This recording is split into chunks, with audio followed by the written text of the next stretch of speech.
Emma sat quietly in the back seat of the car, her face turned toward the window. The morning sun painted streaks of gold across the world outside, but her mind was far from its warmth. Her family's move to this bustling new city had felt more like an escape than a fresh start. For Emma, the idea of starting over at a new school was anything but exciting. It was daunting. She was a girl of few words, her demeanor calm, almost detached. Most people mistook her silence for shyness, but in truth, Emma preferred the solitude of her thoughts to the chaos of shallow conversations. It wasn't that she didn't care about others, she just didn't know how to connect with them. Her world was one of codes, algorithms, and logic, a place where things made sense and emotions didn't interfere. What no one knew about Emma, and what she worked hard to conceal, was that she was a prodigy in technology. At 13, she had written her first piece of malware, not to harm, but to test her limits. By 15, she designed a security program that her father's small business still used. Now, at 16, Emma's skills had surpassed even some professionals. But she never flaunted them. Her brilliance was her secret. The car pulled into the driveway of Ridgeview High School, a sprawling campus buzzing with activity. The towering buildings seemed to hum with life, each window reflecting a fragment of the busy world inside. Groups of students loitered near the entrance, their laughter carrying through the crisp air. To Emma, it all felt overwhelming. Inside, the school hallways were a blur of color and sound, lockers clanging shut, sneakers squeaking against the polished floor, snippets of conversations blending into an unintelligible cacophony. The students moved in tightly knit groups, their energy palpable, almost suffocating. Emma couldn't shake the sense that she didn't belong here. Her first day was spent observing. She noticed how the laughter faded when certain students walked by, how others seemed to shrink under the weight of unspoken hierarchies. Ridgeview was lively, but its warmth was surface deep. Beneath the bustling exterior was an undercurrent of exclusion that Emma felt keenly. By the end of the day, Emma sat alone in the corner of the cafeteria, her tray untouched. The noise of the crowd felt like a distant hum as she stared out the window, her mind drifting back to the sanctuary of her computer. Here, she was just another quiet girl, invisible to those around her. And for now, that was exactly how she wanted it to be. It didn't take long for Emma to attract the wrong kind of attention. Her quiet demeanor, the way she avoided eye contact and sat alone in the cafeteria, made her stand out to the wrong people. In a school where appearances and popularity ruled, Emma's silence was an anomaly, a crack in the carefully curated social fabric. To a group of students always on the lookout for entertainment, she seemed like an easy target. The group, led by a girl named Sophia, took notice. Sophia was the kind of student who thrived on control. She carried herself with confidence, her laughter loud and cutting, her presence magnetic. Her small circle of followers mirrored her every move, eager to stay in her good graces. Together, they ruled the hallways with a kind of casual cruelty. Emma, they decided, was the perfect prey. It started small, almost playful. During a history class, one of the boys in Sophia's group snatched Emma's notebook, holding it just out of her reach. "What's this? Secret formulas?" he teased, flipping through the pages filled with her precise handwriting. When Emma reached for it, another voice chimed in, "She probably writes love letters to her computer." Their laughter echoed across the room, but Emma said nothing. She merely stretched her hand out, her face a mask of neutrality, and waited until the notebook was returned. To them, her silence was an invitation, a sign that she wouldn't fight back. In the hallways, the teasing escalated. Whispers trailed behind her. "Why does she walk like that? I bet she talks to herself at home." In gym class, her backpack was mysteriously unzipped, its contents spilled across the floor. When she bent down to gather her belongings, the faint sound of muffled laughter came from behind her. Still, Emma kept her head low and her words few. She told herself it would pass. If she didn't react, they'd grow bored and move on to someone else. But as the days went on, the small taunts began to pile up, and a quiet tension started building in Emma's chest. For now, she endured, keeping her thoughts buried deep inside. But the storm was beginning to gather. Sophia and her group took their torment to the next level, moving their antics from the school hallways to the digital world. It started with a private group chat, created one night in a fit of boredom. They called it Weird Girl Watch, a cruel nod to Emma's reserved nature. What began as an inside joke quickly spiraled into something darker. During class, they took photos of Emma without her knowledge. Candid shots of her sitting at her desk, staring out the window, or even adjusting her glasses. With each image uploaded to the group, the ridicule escalated. "Look at her," one caption read. "She's probably coding a robot to do her homework."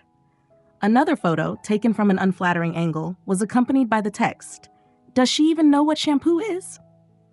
The group didn't stop there. They began altering the photos, adding ridiculous filters, dog ears, oversized glasses, and thought bubbles that read things like, "Error, social skills not found." The more absurd the edits, the harder they laughed. These doctored images were shared back and forth in the chat, each member trying to outdo the others with their captions. But the digital cruelty didn't stay confined to the private group. One of Sophia's followers, emboldened by anonymity, leaked an image onto a school-wide social media page. It was a picture of Emma in the library, her face buried in a book, with the caption, "Studying how to be normal." By lunchtime, it had been shared dozens of times, the comment section filled with laughing emojis and cruel remarks. Emma noticed the snickers and stares that followed her through the halls, but she couldn't pinpoint why, until the notifications started buzzing on her phone. She opened her social media app to find her face staring back at her, surrounded by mockery. Her stomach sank, a mix of anger and humiliation twisting inside her. That night, the harassment took a darker turn. Emma's phone vibrated with a notification from an unknown number. She hesitated, but curiosity got the better of her. The message read, "Mày cẩn thận đấy, tụi tao biết tất cả về mày." Emma stared at the screen, her breath caught in her throat. Her hands shook as more messages followed. "Tao biết mày không phải người bình thường. Đừng để tụi tao phải cho cả trường thấy mày là ai thật sự." The messages were vague yet chilling, designed to unnerve her. She could almost hear the laughter behind the words, the sense of power the sender must have felt. Emma's mind raced. Who had sent them? Was it someone from Sophia's group? Could it be one of the countless others who had shared the photo? For the first time, she felt a pang of fear she couldn't ignore. The taunts at school had been bad enough, but now they had invaded the one space she had hoped to keep safe, her private world. Alone in her room, Emma clutched her phone, staring at the glowing screen as if it might reveal the answers she sought. She didn't respond to the messages. Instead, she set her phone down, her face tightening in resolve. She knew the group was testing her, trying to push her to react. But if they thought she was defenseless, they were wrong. Beneath the humiliation and fear, something else began to stir, a quiet, simmering anger. Emma didn't know exactly how she'd fight back yet, but one thing was clear. This game they'd started wouldn't end the way they expected. One afternoon, as Emma sat in the corner of the library, pretending to read while drowning out the whispers around her, a notification popped up on her phone. It was a direct message from an anonymous account with no profile picture and a username that gave nothing away. The message was short, just a link with the caption, "Thought you'd want to see this." Emma hesitated. Her finger hovered over the screen, a sinking feeling settling in her stomach. Against her better judgment, she clicked the link. It led to a private chat group on a popular app. The name of the group made her heart drop. Weird Girl Watch. As the chat loaded, Emma's eyes scanned the messages and images flooding the screen.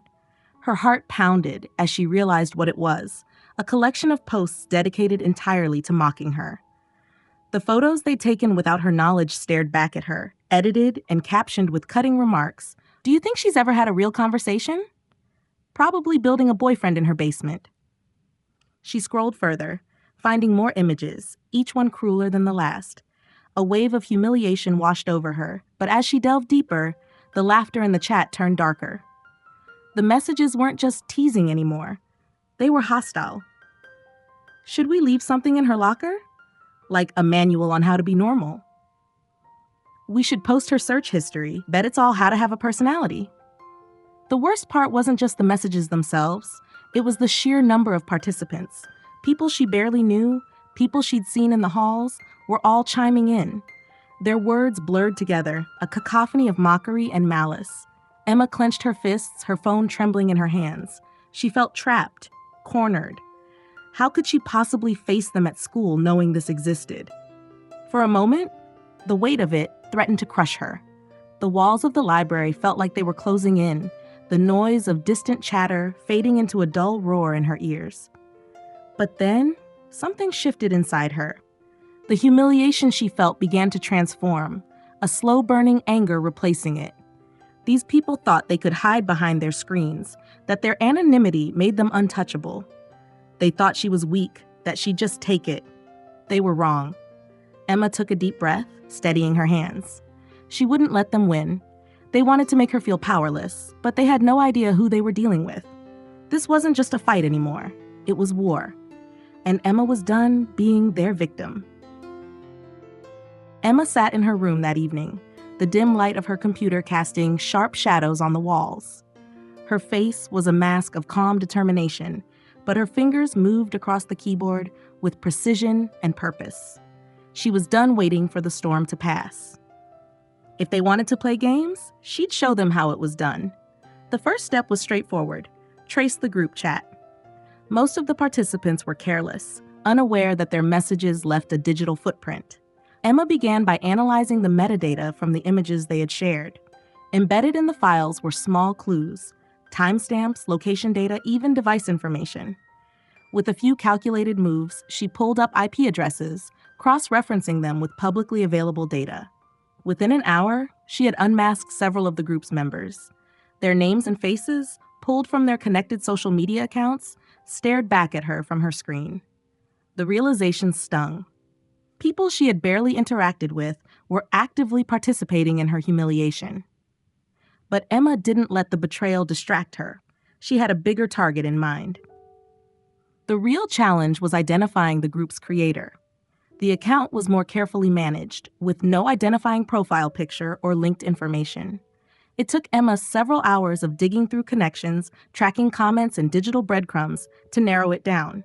And then, with one final keystroke, the truth appeared on her screen. Her breath caught as the name materialized. Sophia Harrington. Sophia, the queen bee of Ridgeview High, known for her charm and seemingly effortless popularity. She was the girl everyone wanted to befriend, the one teachers praised and parents adored.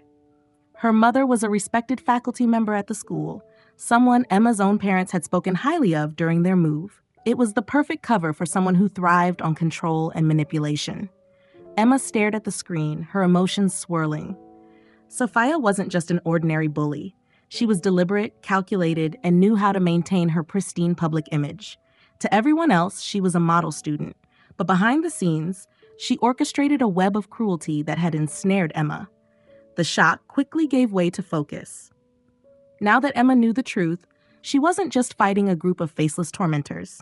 She was up against someone who had everything to lose if the truth came out. And Emma intended to make sure it did. Her fingers hovered over the keyboard, her mind racing with possibilities. Sophia had underestimated her, as had the rest of them. But by the time she was done, they'd all realized the same thing. Emma wasn't someone to mess with. The next evening, Emma sat at her computer, her plan taking shape. She had spent the past day writing a small but powerful script, a piece of code designed to infiltrate the group chat. It wasn't destructive. It didn't delete anything. Instead, it served a far more insidious purpose. It mirrored every message sent in the chat and sent it right back to its sender. With a few quick commands, Emma deployed her creation. The code slipped into the group's digital walls unnoticed, weaving itself into the conversation. Then, Emma leaned back and waited. It didn't take long for the chaos to begin. The first message to activate the script came from one of Sophia's lackeys, a boy named Jordan, who had just uploaded a new image of Emma with a caption, "Her face is the definition of please ignore me." Almost instantly, the message bounced back, appearing as if Jordan had sent it to himself. Confused, he typed, "What the hell? Why did that come back to me?" Before anyone could respond, the script caught another message from a different member. This one read, "Honestly, does she even own more than one shirt?" The exact same line popped up in their chat under the sender's own name. "What's going on?" another member asked. Why is it echoing our messages? Sophia was quick to respond, trying to maintain control. It's probably just a glitch. Don't freak out. But the glitch persisted. Every comment, every taunt, and every insult ricocheted back at its source. The chat log began to fill with repeated messages, each one forcing its sender to face their own cruelty. It didn't take long for paranoia to set in. What if someone's hacked us? Hacked us? No one cares enough to do that. Well, clearly someone does. Look at this mess. The group erupted into arguments. Some members, spooked by the mysterious behavior, suggested shutting down the chat entirely. We should stop, Maddie insisted. This isn't worth it. What if someone finds out about this? But Sophia wasn't ready to relinquish control. No one's going to find out. Stop acting like cowards. Her words silenced them for a moment, but the tension was palpable.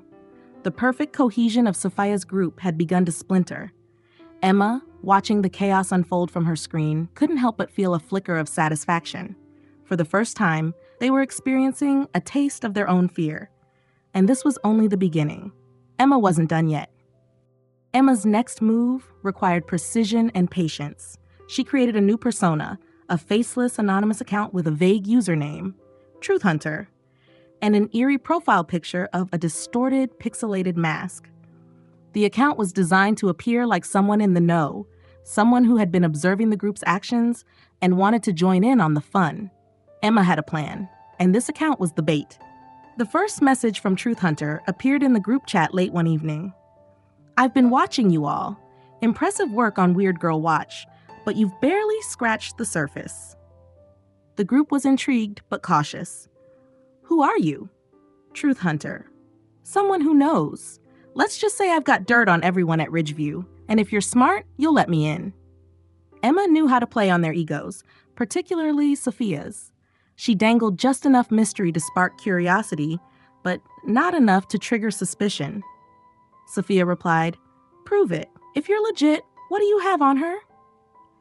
Emma anticipated this and had already prepared a doctored screenshot showing a private search history that painted Emma in a ridiculous light. It wasn't real, but it was convincing enough to pass muster.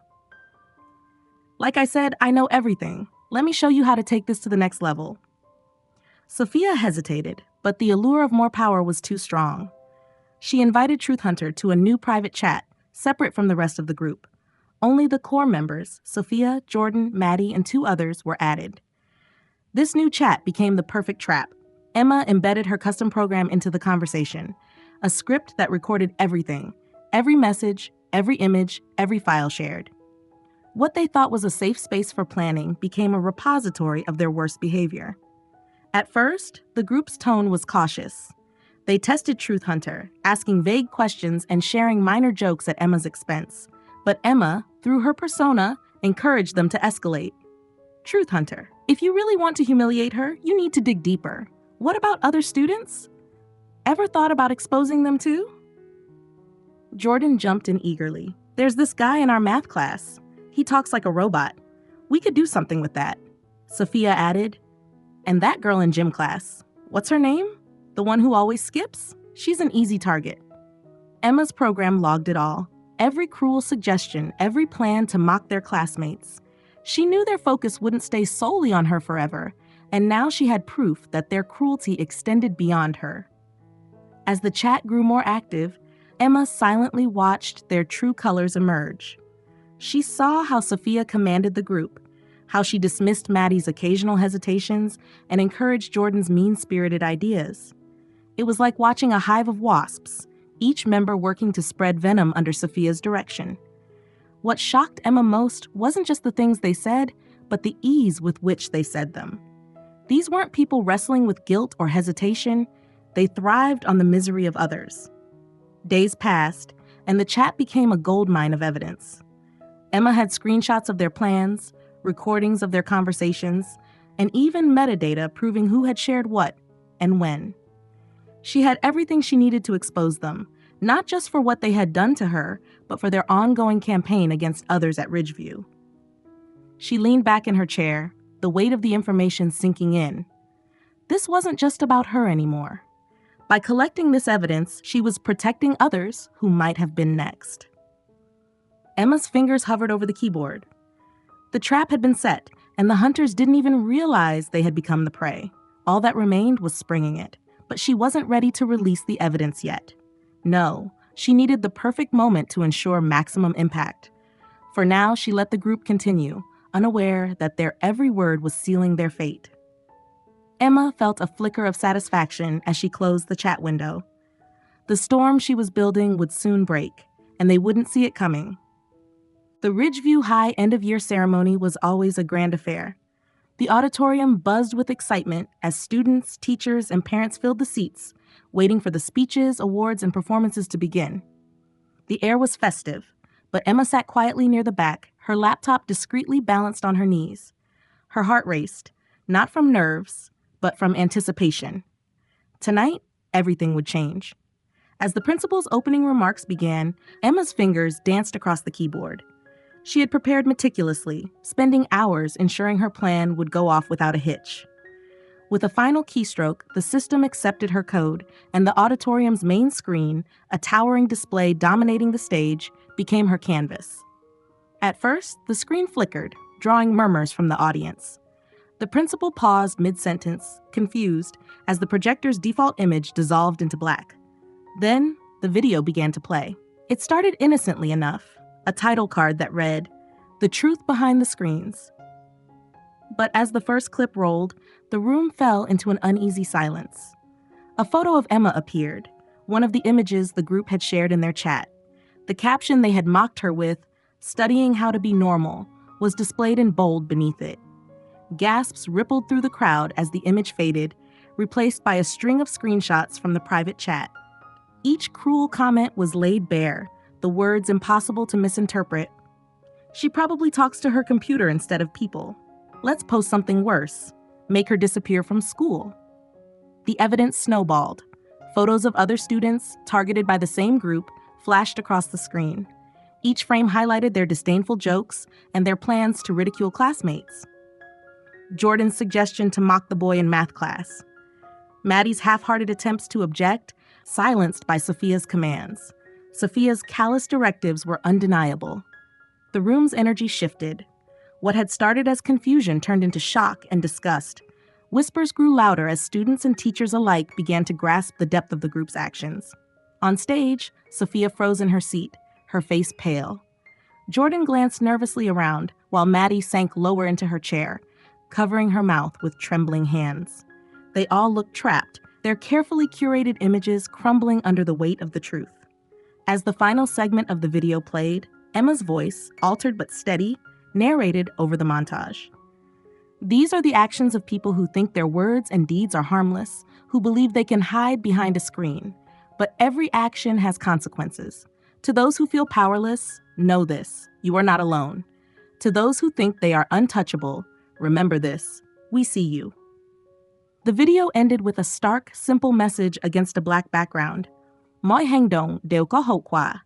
Hãy nghĩ trước khi làm tổn thương người khác." Every action has consequences. Think before you hurt someone.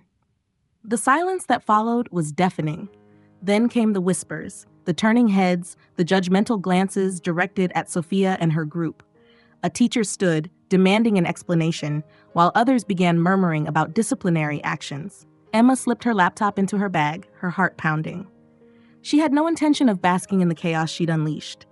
Her job was done. She stood quietly, unnoticed as she made her way out of the auditorium. The storm had arrived, and those responsible were finally feeling its force. The fallout from Emma's video was immediate and far-reaching. By the next morning, Ridgeview High was buzzing with the aftermath of the revelation. The school's administration, blindsided by the severity of the bullying and the undeniable evidence, acted swiftly. Sophia and her group were summoned to the principal's office before the first bell rang. Each of them sat stiffly in the room, their usual bravado replaced by nervous fidgeting. The principal, a no-nonsense woman with years of experience, laid the printed screenshots in front of them one by one. The room was silent, except for the rustle of paper and the faint sound of their collective breathing. "These are your words," she began, her voice firm. "Your actions, your choices. Do you have anything to say for yourselves?" Sophia opened her mouth, but no words came. Jordan avoided eye contact, staring at the floor, while Maddie's hands trembled in her lap. None of them could come up with a defense. The principal wasted no time outlining the consequences. First, their social media accounts, those directly linked to the harassment, had already been reported and flagged. By the time they had left the auditorium the previous night, several accounts were suspended for violating community guidelines against bullying and harassment. But the punishment didn't stop there. The school issued an immediate suspension for each member of the group. The length of the suspension varied depending on their involvement, but Sophia, as the instigator, received the harshest penalty, a 2-week suspension and mandatory counseling sessions. The principal didn't stop at the students. She involved their parents, scheduling a meeting to address the gravity of the situation. That afternoon, the group's parents arrived, a mix of anger, embarrassment, and confusion on their faces. Some tried to downplay their children's actions, calling them harmless pranks, but the evidence on display silenced any attempts at denial. "We take bullying seriously," the principal said firmly. "Your children's actions have not only violated school policy, but have deeply hurt their peers. This behavior will not be tolerated." Finally, the group was required to make a public apology to Emma and the other students they had targeted. It was scheduled for the following week, during a school-wide assembly designed to address the incident and prevent similar occurrences in the future. As the meeting ended, Sophia's mother, a respected faculty member at the school, looked at her daughter with disappointment and disbelief. For someone who had always maintained an image of perfection, the realization of her child's cruelty was a bitter pill to swallow. By the time the group left the office, their reputations were in tatters. The school's once admired Queen Bee and her loyal followers were now pariahs, their actions exposed for all to see. And for the first time, they understood the weight of their choices. The anonymity of their screens was gone, replaced by the harsh light of accountability. The aftermath of the revelation rippled through Ridgeview High like a shockwave. The once bustling hallways, where laughter and whispers filled the air, now carried a different tone.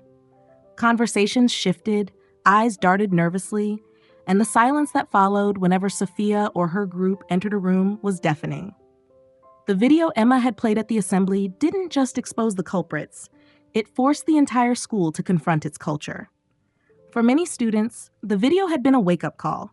Seeing the cruelty laid bare, with no excuses or justifications, made them question their own behavior. The group chat's members weren't the only ones complicit. Countless others had liked, shared, or commented on the posts mocking Emma. While they hadn't created the content, their participation had fanned the flames. One by one, students began to approach Emma, their faces a mix of guilt and regret. A boy from her math class, who had laughed at one of the edited photos, stopped her in the hallway. "I'm sorry," he said, his voice barely above a whisper. "I didn't think it was that serious. I just thought it was a joke." Emma studied his face, her expression unreadable, before giving a small nod. She didn't say much, but the gesture was enough to let him know that she heard him. More apologies followed. Maddie, one of Sophia's closest allies, approached her after school. Her usual confidence was gone, replaced by red-rimmed eyes and a voice trembling with sincerity. "I'm sorry, Emma," Maddie said. "I should have stopped it. I knew it was wrong, but I didn't know how to say no to Sophia." This time, Emma responded, "You always have a choice," she said quietly, "but I hope you mean it when you say you're sorry." Maddie nodded, her shoulders slumping in relief. The incident sparked a larger movement within the school. The administration, eager to address the issue beyond punishment, launched a new initiative, Ridgeview Against Bullying. It included workshops, seminars, and group discussions on the dangers of online harassment and the importance of empathy. Emma, at first hesitant, found herself at the center of the campaign. To her surprise, other students began stepping forward, sharing their own experiences of bullying, some as victims, others as bystanders who regretted their silence. A girl from Emma's English class revealed how she'd been mocked for her accent. A boy from the soccer team admitted he'd been targeted for his weight. Their stories created a bridge, connecting the students in ways they hadn't imagined before. One of the most surprising changes came from the same social media platforms that had been weaponized against Emma. Students began posting messages of support, using hashtags like Stand with Emma and #Stop Cyberbullying. The momentum grew, turning Ridgeview into a community that not only acknowledged its flaws, but actively worked to fix them. By the end of the week, the atmosphere at Ridgeview had shifted. While Sophia and her group faced their consequences, the rest of the school took steps toward healing. For Emma, it wasn't about revenge or validation. It was about making sure no one else would have to endure what she did. And slowly but surely, she saw the change she had hoped for. The auditorium was quiet as Emma stepped onto the stage. The bright lights above momentarily blinded her, but she didn't let it deter her. She stood at the center, her laptop in hand, and took a deep breath.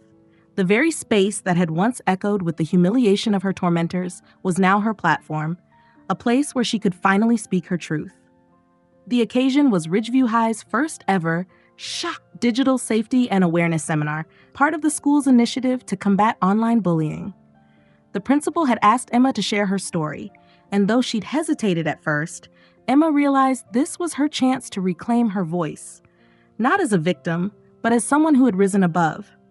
"I used to believe that silence was strength," Emma began, her voice steady, though her palms felt clammy. "I thought that if I stayed quiet, people would eventually leave me alone. But I was wrong." She clicked her laptop, and the large screen behind her lit up with the same image that had haunted her for weeks, the meme of her reading in the library, captioned, "Studying How to Be Normal." There were audible gasps in the crowd, and Emma paused, letting the weight of the moment sink in. "This was me," she continued. "I was mocked, humiliated, and targeted because I was different. And for a while, I thought that being different was something to be ashamed of. But what my bullies didn't know was that the same technology they used to hurt me was the tool I would use to fight back."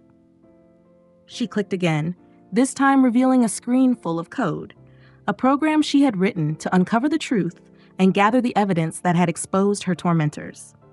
The audience murmured in amazement, a few students leaning forward, their eyes wide with curiosity.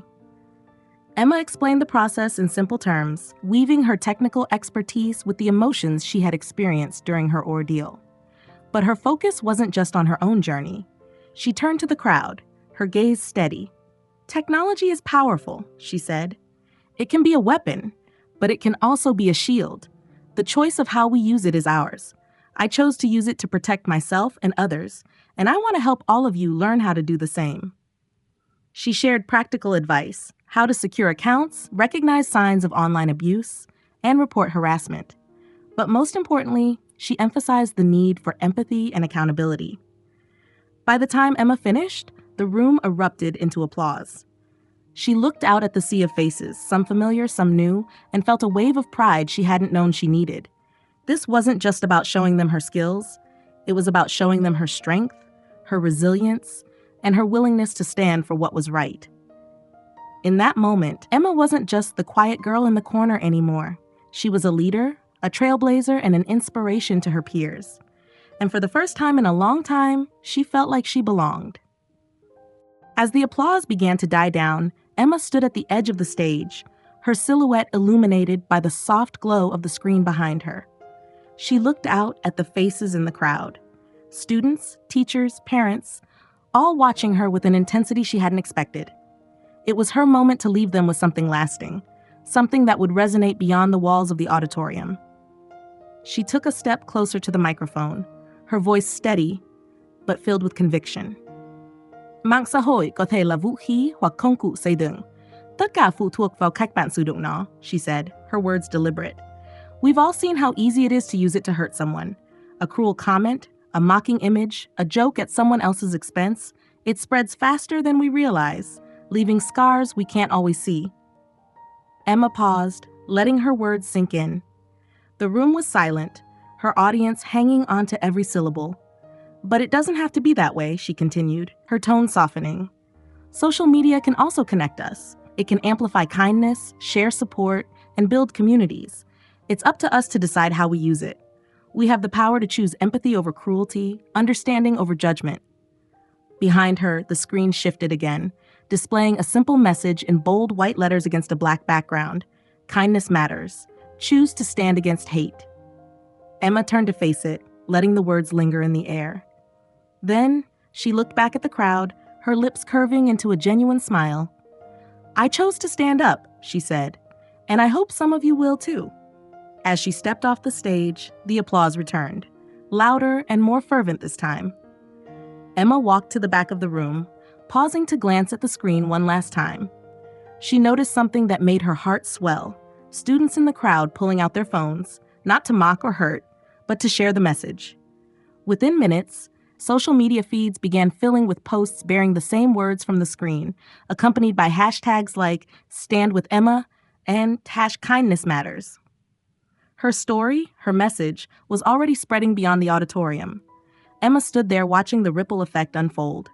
For the first time, she felt not just vindicated, but hopeful. The tools that had once been used to break her down were now building something far greater. She smiled, knowing that this was only the beginning. The storm had passed, and in its place, she had created something unshakable, a movement. If this story touched your heart, don't forget to subscribe to our channel for more inspiring tales of loyalty, love, and the incredible bonds between humans and animals. Join us as we share stories that remind us of what truly matters in life. Hit the subscribe button and turn on notifications so you never miss a moment.